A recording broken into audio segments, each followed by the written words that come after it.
So guys, everything's going wrong that could go wrong, and I'm sorry for the noise. My kid's got this jump house. It's been a long winter. No.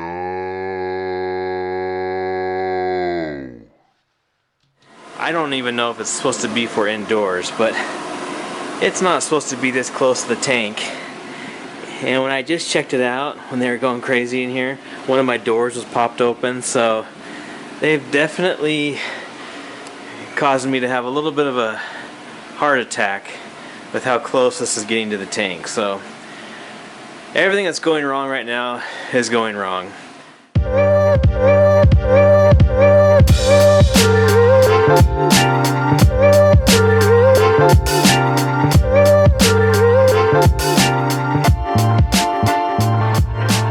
mean, and most of this is self-inflicted. So in terms of the overall tank health, besides this little scare, brown uglies. We got the brown uglies everywhere. And I'm not sure my camera can pick it up well with the blue light, but we have diatoms all over the sand. And I just cleaned the glass, it's all over the glass. And yeah, you know, I stocked this tank with 6 fish pretty fast, so this is expected, and sometimes you just can't get by without having it. And the other thing is ick. Let me see if I can get a picture of it. My blue hippo. It's hard to pick up, but there's a couple spots on this guy. So not a huge outbreak, but enough to cause concern. Again, self-inflicted. I don't have a quarantine tank. He came in healthy, so I'm not sure what fish brought in ick to the tank, but this is common. And since I don't have a quarantine tank, I have to stress. And you can see this guy over here, this angel, he keeps trying to get cleaned by the wrasse. He has a few spots on him as well. But you know what my plan of action is, I've got UV running. I hope that helps, right? That makes me feel a little bit better maybe. And I'm feeding heavy in a variety of diet foods. You know, I've got nori, I've got pellets, I've got flakes, I've got mysis. So we're trying to feed heavy. We're trying to help them fight through this, and I'm hoping it doesn't get any worse. I'll try to get a couple pictures on my phone. It's probably a little bit better camera to show you a couple of the spots, but just the flashing behavior, you know, rubbing against the rocks is pretty normal, but there's a few spots on these guys. So far the bigger bristletooth tang, nothing. The clowns are fine. It's mostly the angel and this hippo tang are showing spots, nothing on the wrasse. So we're going to try to keep feeding through this and hope things go well. I'm going to try to train my kids not to let this jump house get too close to the tank. I thought this would be a good location in the basement, but you know, there's consequences, right, to having a family and trying to keep life balanced. And here's I sit on this arcade chair to relieve my stresses, right, and look at this tank. However, it's actually causing stress right now with the brown algae and the ick. So we got ick, brown algae, and we got a jump house. What's next? I'm a little bit worried to add any more fish at this point. I do like a heavily stocked tank. Here we go again, trying to be cleaned over here. I don't know, do yellow wrasses eat parasites? Maybe. This angelfish is saying, hey, clean me up, buddy. But yeah, I think we'll be okay. Again, if you can, quarantine, it's probably the best.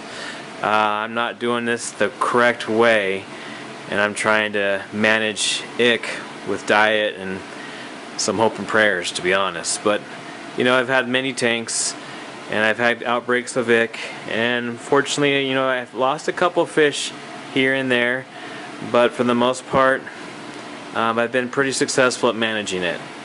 So we'll see if the UV helps. We'll see if the diet and the heavy feeding helps. The issue is the heavy feeding going to be a negative thing by causing nutrients to spike in a pretty young tank? Because these fish need good water quality to recover and fill well and not get further stressed. So we will see. I'll keep you guys updated. Okay, so I picked up this cleanup crew from Reef Cleaners. It was one of the recommended places to pick up a cleanup crew online. They shipped these guys out of Florida overnight. And in terms of acclimation, basically you just float the bag in your tank for 15 minutes or so, get the temperature equalized, and then you add the animals to the tank. So they do say, sometimes with some of these snails, they can look as if they are dead, or they do not move, or nothing is going on as they kind of recover from the shock of transport, so to give them a few days. So this will be interesting to see how this goes. Let's see what we got. So first out is some snails. I'll go through what snails I ordered. There is some water, and it looks like a wet paper towel. I don't know. But yeah, let's float those guys. We got some more snails. Again, a little bit of water, wet paper towel. We'll float them. Let's see what else we got here. I think these are my turbo snails, or Mexican turbo snails, I think they're called. Great for cleaning up algae, to be honest, but when they die, they can kind of rot your tank pretty well. So gotta keep an eye on these when they do give up the ghost. Okay, we got more snails. So I got a range of things. I got hermits, snails. I only stuck with blue-legged hermits. This is interesting. I'm not sure what this will be. I did get a, a fighting conch. They cruise around the sand. They're kind of cool. They have some character too. That might be this, but we'll have to see. Alright guys, I didn't film me cutting the bags open and grabbing these things and throwing them in the tank, but things are starting to wake up here. We've got 20 or so Astrea snails. I think I'm pronouncing that right. I threw in a bunch of little blue-legged hermit crabs, 20 of those. I got a fighting conch over here. He's starting to move. He's actually pretty big. He's cool. We'll see if he makes it. We'll get some more footage of him in the daylight. What else do we got? Some Mexican turbo snails here as well. I have some Necessarias, I think that's how you say it. Snails. They're supposed to stir up the sand bed a little bit. And then a few Nerite snails. Anyway, we'll get these snails acclimated and see if they wake up. I'll probably have to flip a few of them on their foot so that they can actually move. That's one of the annoying things. Some of these snails, they depend on the type you get. They can't get their right side up, essentially on their own. So we will see how things go. And when the lights come on, I'll get some more footage to see if things are waking up and moving around here. Alright guys, we're getting some movement. Lights have come on. We've got some people or some snails and stuff going to work here. Hermits and what have you. I put some of the turbos and some of the snails on the rock just to kind of help them out. Get them settled and get their foot onto something stable. So I placed them throughout the tank. And they're going to go to work on this algae. And the hermits are going to be their typical annoying self and also keep food that falls to the sand bed tidied up and cleaned up and eaten. So the one thing is the fighting conch is actually quite large and he has not moved.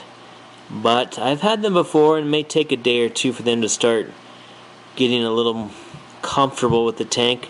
Sometimes they're a little bit nocturnal at first. The shell's quite big. I hope he can maneuver through this tank. It's pretty open. The sand bed's pretty open, but yeah, it's a pretty big shell. It's a pretty good sized conch or whatever you want to call it. But we'll see. We'll keep an eye on him. He'll be cool. Hopefully he comes through and is just fine after a little bit more time. There we have it. Cleanup crew is in. We got hermits, we got Astrea snails, we got scavengers, the blue-legged hermits, we got snails cleaning the sand bed now, and they're starting to wake up. Pretty sweet. So there we have it, guys. We've got jump house issues, we've got ick issues, and we've got the brown uglies. I've added the cleanup crew. trying to address the brown uglies. Got the cleanup crew going, got the UV going for the ick. So next steps are I'm gonna kind of let things settle, see how things go the next week or two, and then I'm gonna pick up a first tester coral. So stay tuned, guys. Appreciate you following along. Appreciate you liking and subscribing to my videos. It really helps me out. Appreciate all the comments and the interactivity. This has been fun. This has been exciting. So here's hoping to fish, health, and no mortality next video. Peace.